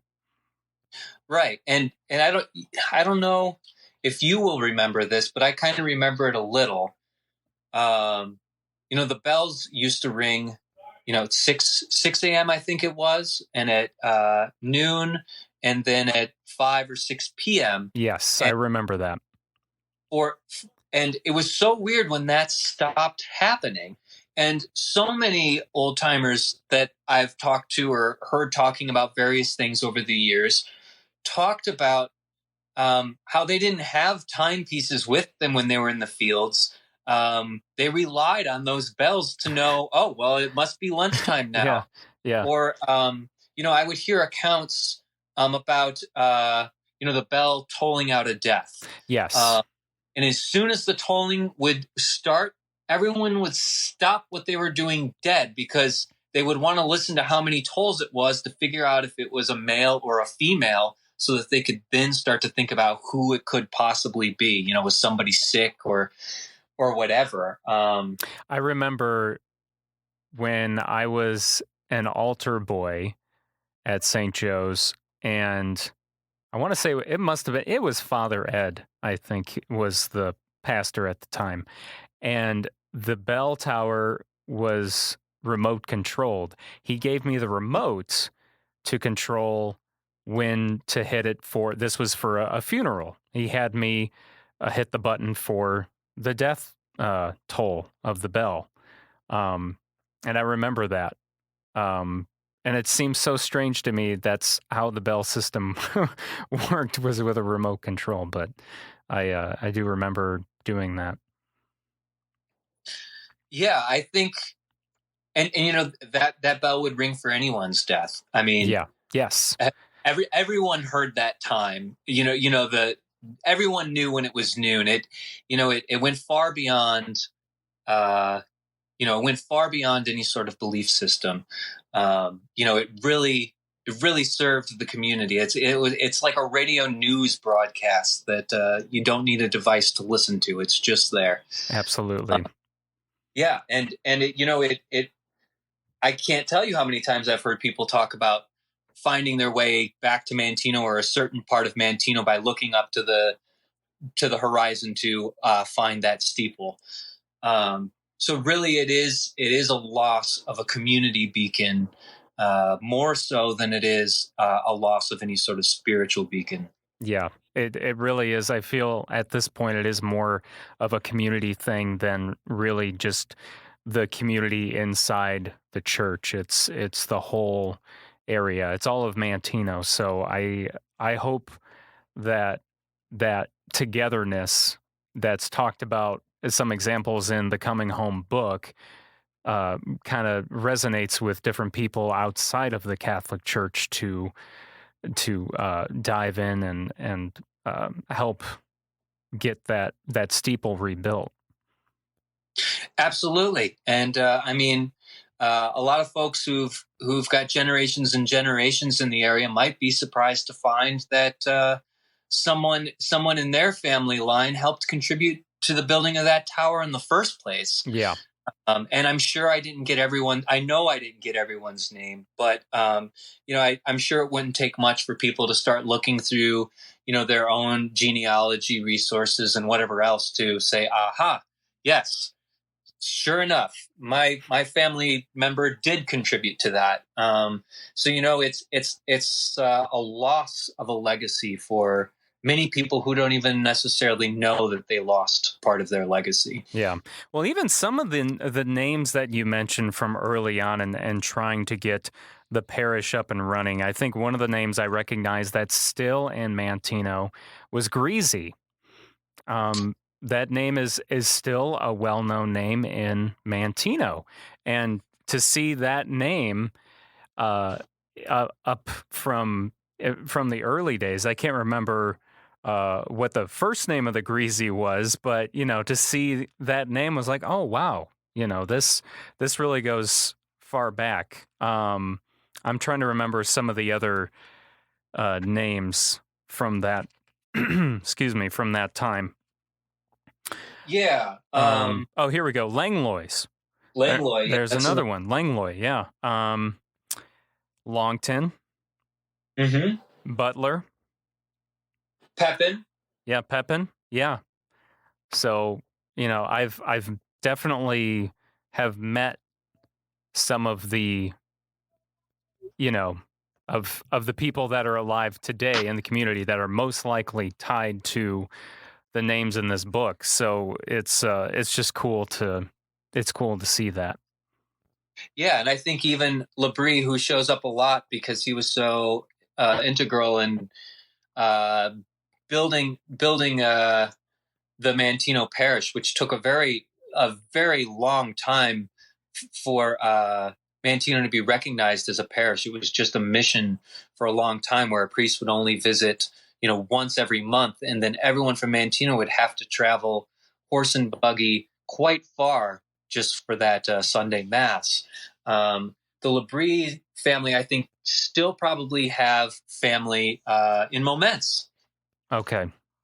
I've definitely heard the name before, but I'm not sure if it's because it's so prominently attached to the early days of St. Joe, or if it's just because it's the name is still prominent in the area today. But it sounds like it is. So, yeah, I get the feeling that there are still some Labries and Moments. Most of them did head to South Dakota. And Joseph Labrie even fought in the Civil War. I mean, he just kind of did everything. He was the first lawyer to the town. He worked in the first grocery store, was the first postmaster, sold Osage orange trees to make hedgerows, yeah, apple trees. I mean, it's just like, so all these things might in some way be a result of him, huh? Yeah, it kind of sounded like it, So, anything else in the book that really, I'm obviously one of the big things I do want to mention, and people will hear about this throughout this episode already, if you haven't heard it. But another big thing was Our Lady Academy. I mean, that's just in itself, that's a whole nother thing we could talk about forever and ever. But that was a very, that's something that is romanticized a lot in our parish over the years. Yeah, and a lot of very prominent, successful people in the world came out of the academy that are, extremely influential, in some cases on a global level. A year ago, I met up with someone here in New York who our grandmother knows. She went to school with her. Her last name is Dejani, Virginia Dejani. And she was, I think she was the director of the Academy of Arts and Letters, which is one of the most prestigious honor society type clubs that you could possibly get into. They only accept 200 members, and once they reach 200, they can't get another member until one member dies. Wow. And they're all very, very prominent artists. She, taught architecture at Oxford. She worked on several UN councils. I mean, these are the kinds of people, I think a whole lot of research could be done on where a lot of these folks ended up. I think a bishop came out of that, several priests. It really is incredible. And you would never know today that any of that went on. So the last oral history I'm going to play for you is, once again, another little snippet about Our Lady Academy. It's one of the most significant pieces of the St. Joseph Parish history, of course, is talking about the school that used to exist there. But this is unlike any other story we've heard so far about Our Lady Academy. And this is the second deacon we're going to hear from. This is Deacon Pete Henricy, who not only was a deacon at St. Joseph Church in Manteno, but his family has been a big part of the parish for several years now. And Pete himself was also a student of Our Lady Academy and was raised in the parish his whole life. And he has a very interesting story to tell. that involves spirits or ghosts, and also about how his father, who was a blacksmith, actually helped build some of the pieces inside the church eventually. After the convent shut down, after the nuns finally left in 68, then the convent was used for CCD purposes for a while, and one or 2 years there, I was a janitor, and it's interesting. I would always go by at night and make certain everything was okay. And this one particular night, I saw a light on the second floor, and so I go into the convent area and go into each room, make sure there's no kids that are there having a beer party or whatever. Mm-hmm. And so I get up to the second floor, and that's right where the chapel was at, and I hear some footsteps in the chapel. Then I hear some footsteps in front of me. And then I hear footsteps going up the steps, going up the stairs behind me. And those are 3 separate wooden structures. The chapel, mm-hmm. and the hallway, and I said, okay, hi, sister. So you assume it was a ghost? Yeah, right. Yeah. That was the most the one of the weirdest things. Yeah. That is bizarre. Yeah, right. That would creep me out. I wasn't creeped. I had told the piece, and so I found the light that was turned on. I turned it off. Oh, so there was a light on. Yeah, there was a light. Yeah, Okay. that's what prompted me to go in there to begin with. Right. Yeah. I just wasn't sure once you got in there if you actually found a light. Yes, yeah. You did. Yeah. Okay. Mm-hmm. To your knowledge, was there a sister there that passed away? I'm sure there could have been in that time span. I'm certain, because in fact I even have my what do you call it, the book that you get in the rosary for your first communion. Okay. And there was a nun that signed her name. Evidently, she taught me my first communion, prepared me for that, and I don't even remember her. That was Sister Mary Agatha, and so there were a lot of nuns that went in and out of the convent. Sure. Yeah, I'm sure they. I don't mean left the convent. I mean rotated, mm-hmm. because Saint Pat's in Moments was that same order. Oh, it was. Yeah, and they had a big school and a big convent like that. Their school was much bigger. Yeah, right. Yeah, right. But they had a convent there too, mm-hmm. and that was also closed down.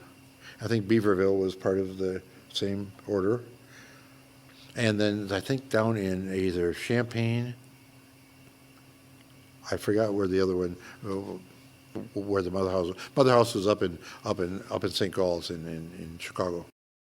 Jumping back to 1960, yeah. When you're talking about the remodeling, mm-hmm. so when technically that's kind of like the first remodel that you remember. Oh, definitely, yeah. Right, and so what was done at that time? Because I know it wasn't until the 80s that mm-hmm. there was the big the next one. Right. But what happened? What did they touch in 1960? Okay, they took out the or maybe you said this earlier. Okay, they took out the altar rail.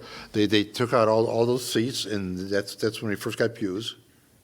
And then I believe, let's see, the altar was still back against the wall, and that didn't get moved out until about 68 or 70 after Vatican II. People donated things, and my dad did too. Now, my dad being a blacksmith, okay, what he did is he made, I want you to get a hold of a postcard from that time, because I've seen postcards of the church with those curtains, mm-hmm. and I know in fact at home I have a directory of 1976, and it shows the picture of this remodeling. And what my dad did is he made out of wrought iron. It was ornamental iron. He made the pulpit that the priests stand in, the 3 kneelers at the altar servers, probably the ones that you knelt on, and the seats for this, which were very plain, they were just board. Yeah. And then there was a 3 chair system for the priest at the in the very center, and it's all made out of.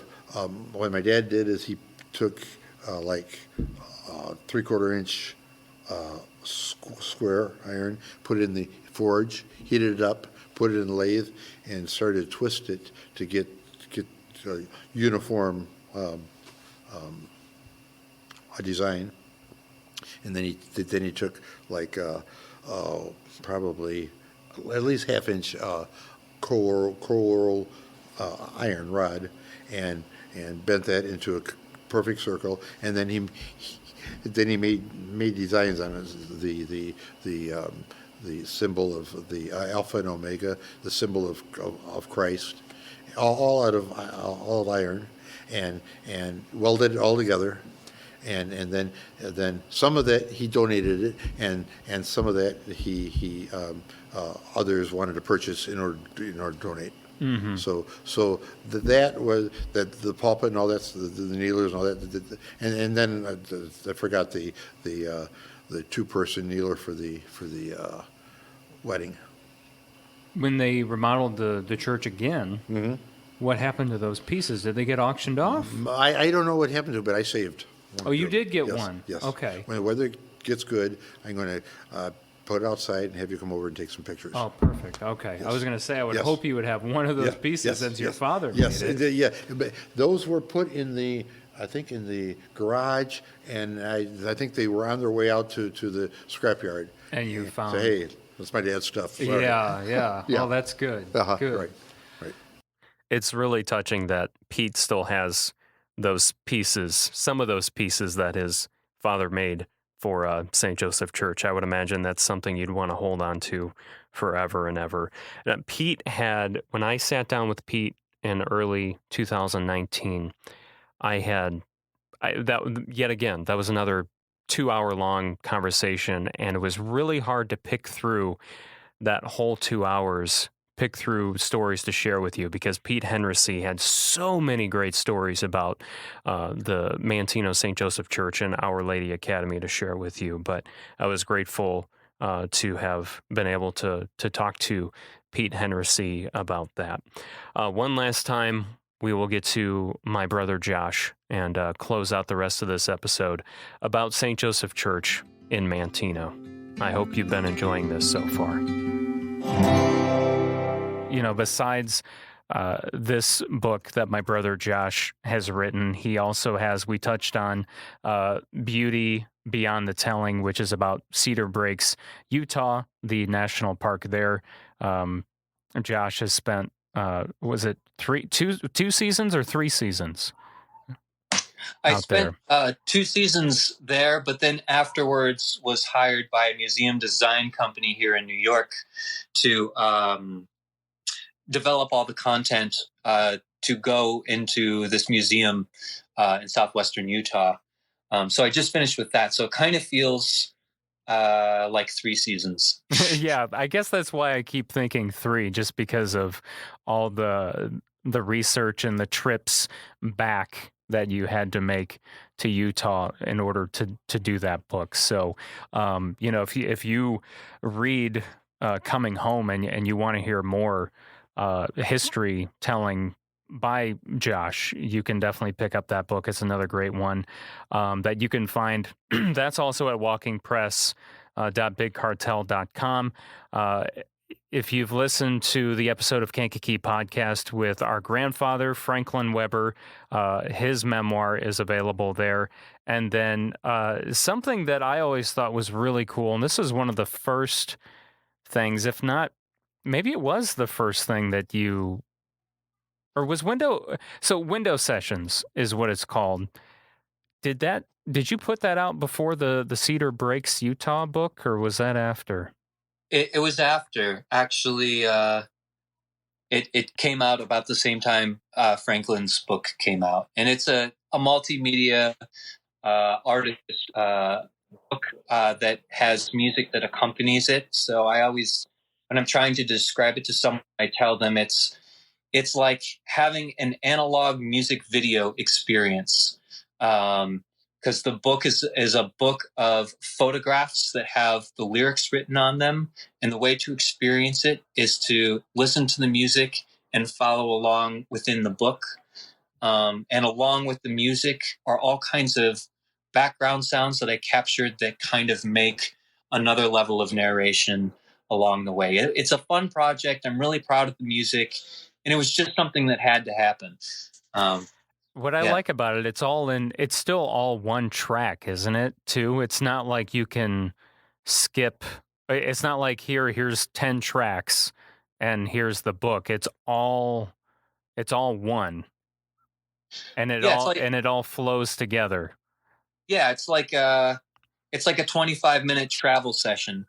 I mean, you really feel like you're listening to music and walking is what you feel like. Because you hear the music and then you hear all kinds of different background stuff happening around you. And there's just these moments in which all the background sounds make just the perfect accompaniment to the songs. And that's really what I was trying to accomplish. Because as you're probably hearing right now, there's sirens in the background as we're talking. That was always how it would be when I would be working on music here and recording, is there was always these street sounds. And sometimes I never wanted to record the song again because the street sounds were perfect for the song, that you just never wanted to part with it. So I decided to create a project that was very deliberate in that effort.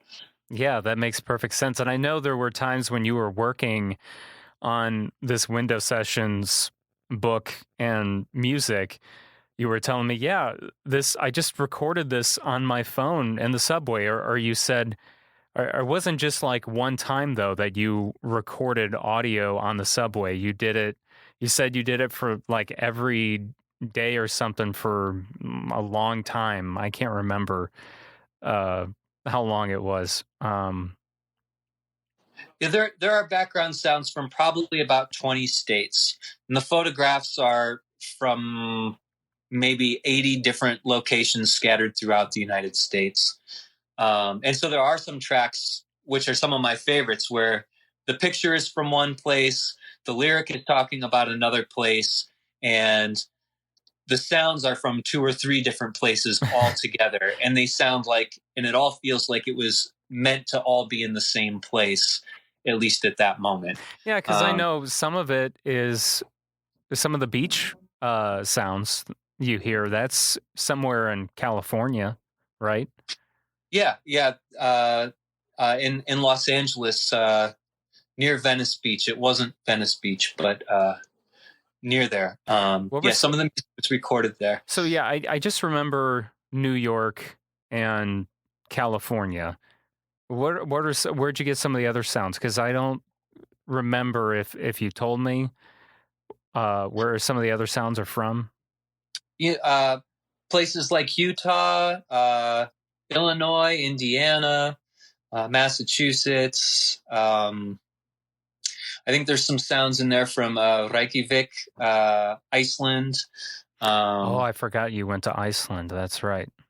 And there might be some things in there from Spain. I mean, it's just a whole array of instances and captures. And often it wasn't deliberate. I would just say, okay, I'm going to record for the next 20 or 30 minutes and see what I capture. I just wonder, to me, that could be such a mess to edit all of that together. I have no idea how did you figure out, okay, this sound goes with this part and this part goes with that part? You know, you got all these different sounds from all these different places. Yeah, it was a lot of material to sift through. There's a moment in Window Sessions where a song ends and there is a I can't think of the name of the instrument, but it's a traditional folk instrument from China. It looks like an upright banjo that's very small. It's got this drum on the bottom and a single stick with 2 strings, and they play it with a bow. It's like a violin banjo type thing, and I'm so embarrassed I don't remember the name. But anyways, Yeah, I can't think of it. There was a one-man band player in the subway. He had a suitcase that he could kick to make a drum sound, and he had a tambourine under one foot. And anyways, he was able to kind of make a full band. So that's at the end of this song, and then all of a sudden, you hear a kid having this really adult-like debate with his mother. And this was just something I happened to be walking past in the middle of the night. It was really, really late, like 11 o'clock at night or something like this. And I'm walking by, and this kid is having this really deep conversation with his mother about why he should be allowed to keep this cockroach that he found. Oh, yeah, that's right. and it's not even the conversation, the tone that it takes, and the way they're talking to each other. It isn't funny as much as it is endearing and sweet. Like they're having like this real conversation about it, and the things that you walk past. And one of my hopes is that people just pay attention to the sounds around them and notice how a lot of times all those sounds mashed together make their own song without any effort at all. Yeah, I definitely think that's what Window Sessions brings across. So when they get the book, how do they listen to the music? I can't remember. It doesn't come with. Does it come with a CD, or do they just have to listen to it online? I can't remember. It comes with a CD. It's also available online, and if you didn't want the book, you could just get a digital copy, or you could stream it for free. It's whatever you want to do. I'm just happy to share it with other people. Okay, cool. So yeah, all that stuff we just talked about, it's all at walkingpress.bigcartel.com, as well as Coming Home, the story of Manteno St. Joseph Church and Our Lady Academy. Josh, anything else? I mean, I know we could go on forever about, I'm really, honestly, I am really anxious to read the rest of this book. It's had me hooked so far. So I'm going to start reading some more of it tonight. It's just truly fascinating how Manteno is connected to all these different people and places from all over the world and all over the country. Yeah, it really is fascinating. And, that's why I included citations for where I got all of my information from in the back of the book. Because a lot of these resources that I use to find this stuff, a person could easily find things out about something in the area that they're specifically interested in, or maybe something that's even connected with their families. And that's really what this is about. It's about kind of sharing this information that's out there that other people could grab a hold of if they wanted to. There's a really great genealogy section of the Kankakee Public Library on the 3rd floor. It's definitely worth checking out. There's the Kankakee Historical Society and Museum. I utilize them quite a bit for the archives. Of course, there's the Manteno Historical Society. I got a lot of things from there. Many of these places have, microfiche or microfilm of all the old newspaper reels, or at least some of them, and have newspapers going all the way back, to the middle of the 19th century.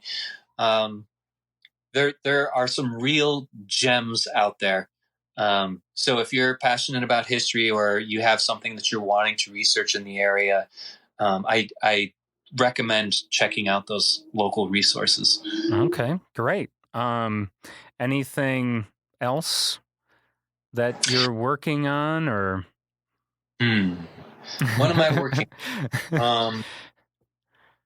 No, I'm actually not working on too much at the moment, and maybe it will stay that way. I'm working on a short collection of poems to go along with some curated photographs that a few photographers are putting together. But for the most part, that's it. I am working on another project actually.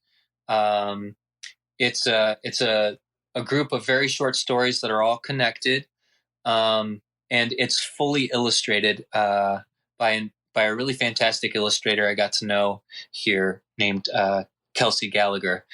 And that book is called Breaklands, and maybe I'll release it in a year or so. We're currently looking for a publisher, or maybe Coming Home is the last thing I ever publish, which very much could be the case. We all have more lives to live, and I'm kind of thinking that this life for me might be transitioning. Okay. Well, I mean, obviously, I hope you publish more, but I will understand if you don't, because obviously, being your brother, I've seen you live all these different lives. So, and I'm always like, man, how does he? It's like he's really good at that, and and sometimes I'm like, I need to learn how to do that. Keep an eye on cats. Watch how they fall in weird ways, but always land on their feet. That must be why our family cat is still alive after all these years. I mean, our family cat, Sylvester, he was born in 2005, and it's 2021, and he's still alive, getting in fights with other cats, and somehow coming out alive. I don't know how that's happening, but it is. Yeah, he's a tough guy. Yeah, he is. Well, I do have a website, joshlamore.com. Okay. There's a place that you can email me. Anyone can email me if they have something they want to chat about. I'm currently not on social media, but that's a great way to get a hold of me is through the website. Okay. You can also find most of the books in bookstore there if that's an easier link, joshlamore.com. Oh, okay. I didn't even know you had that, so that's perfect. Yeah, joshlamore.com. That'll be in the link in the show notes as well. I think that pretty much does it, but just want to say thanks a lot, Josh, and I really digging this book, and I'm really glad we could talk about it and all the other books that you've put out as well. So, and I think there's probably even others we didn't even talk about. I feel like there's one other one where you had a short story, or maybe there were a couple others that you had short stories in, right? Yeah, there's several things that I've done and several projects I've been a part of. I looked back the other day because I've been filling out job applications and things, and just got exhausted looking at all that I've done. Which is why it's time for a different life. Yeah, that's understandable. But and thanks for letting me be a part of it too. Those oral histories you had me record, they were a lot of fun to do, and that actually, I wanted to make sure to thank you for that, because I honestly had no idea that I was going to be using them for this podcast, and I never thought, I didn't think at that time that I would be doing this podcast, Kankakee podcast about the people and places of Kankakee County. And I think that actually kind of doing those oral histories for you that actually kind of sparked doing this. And I'm absolutely loving it. Because just getting to sit down with, with Dick Balgaman and, Pete Henricy and just hearing these stories, hearing their life stories was just super fascinating. And Elmira too, she had so many good stories about Our Lady Academy, being a boarder there and everything. And I think that's what really helped shape this up for me. So I have you to thank for that once again. My pleasure. You roped me into that. And then you roped me into music before that. So, Well, maybe you got another life yet. I was going to say, what's the next thing? Even though both of them were unintentional, I don't think either of them were intentional, but maybe the music was a little bit, but definitely not the oral histories. It was just like, hey, Jake, I know you know how to record. And I was doing another podcast at the time. So, and I'm still doing, but, so anyway. So thank you, Josh. Hey, my pleasure. Thanks for having me on, and I'm glad it's all going so well. And again, if anyone wants to reach out, they can feel free. Well, that wraps up this episode of Kankakee Podcast. I hope you enjoyed the different format of this episode, unlike the other ones. I hope it didn't make it too confusing, and I hope you enjoyed it, even if you never stepped foot inside the Manteno or St. Joseph Church in Manteno. I just find the history surrounding the church to be very fascinating, whether you're Catholic or not, whether you believe or not. I think just knowing the history is very cool. So I think it would be great if all of us could get together and help them rebuild that bell tower, because Manteno is it's just not the same without it, as my brother and I both talked about. So so please pick up a copy of Coming Home, the story of Manteno St. Joseph Church and Our Lady Academy. And after you do that, please follow us on social media. Facebook, Twitter, and Instagram is @Kankakee Podcast. You can also listen to previous episodes at kankakeepodcast.com or wherever it is that you get your podcasts. And I look forward to talking with you next week. People tend to stick to you after time. Places tend to do the same as we do.